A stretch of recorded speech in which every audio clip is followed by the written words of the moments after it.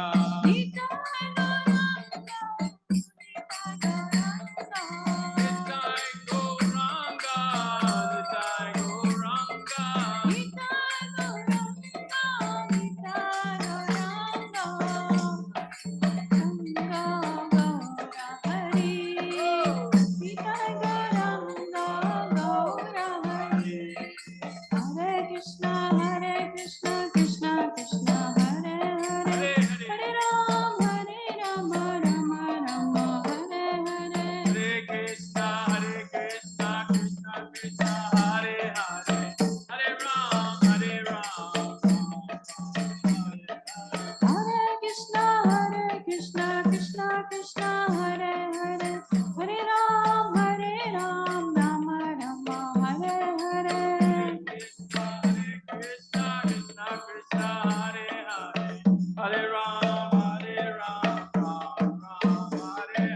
Hare Krishna, Krishna Krishna, Hare Hare, Hare Ram, Rama Rama, Hare Hare. Hare Krishna, Krishna Krishna, Hare Hare, Hare Ram, Hare Hare. Hare Krishna, Krishna Krishna, Hare Hare, Hare Rama,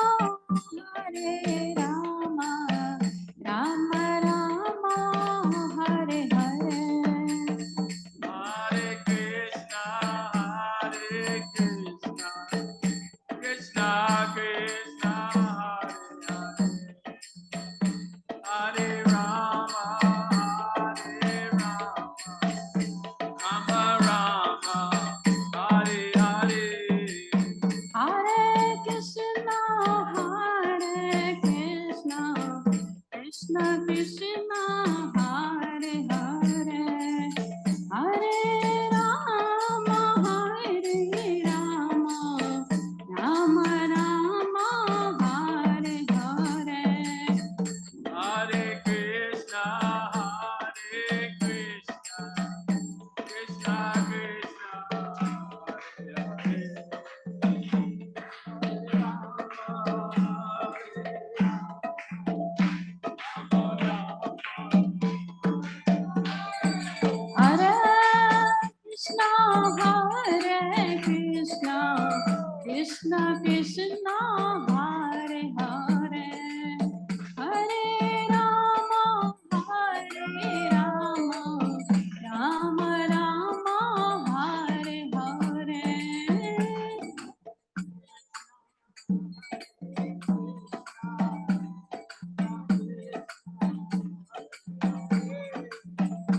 Krishna Krishna, Hare Hare, Hare Rama, Hare Rama, Rama Rama, Hare Hare.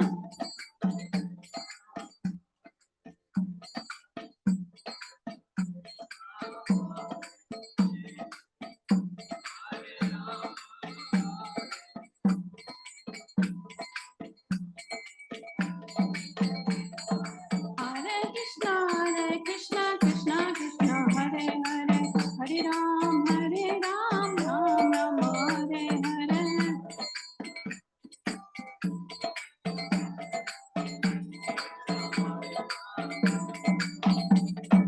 Hare Krishna, Krishna Krishna, Hare Hare, Hare Ram, Ram Ram, Hare Hare.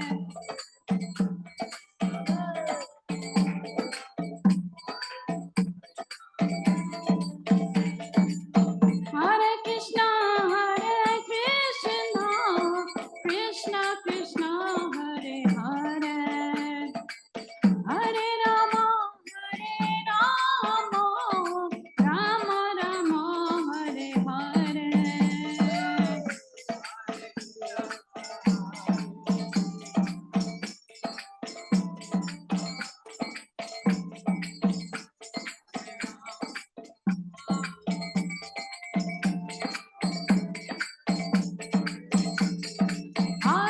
Krishna, Krishna Krishna,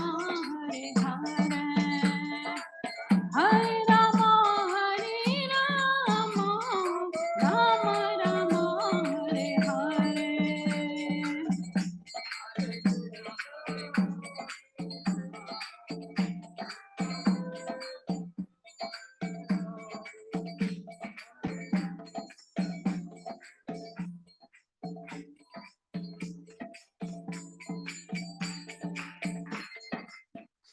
Thank you. Hare Krishna. Hare Hare Bol. Thank you all so very much. You didn't realize it, but you got more than you bargained for. What happened with you singing and dancing, it started you on your way back to Godhead. That means no more birth and death.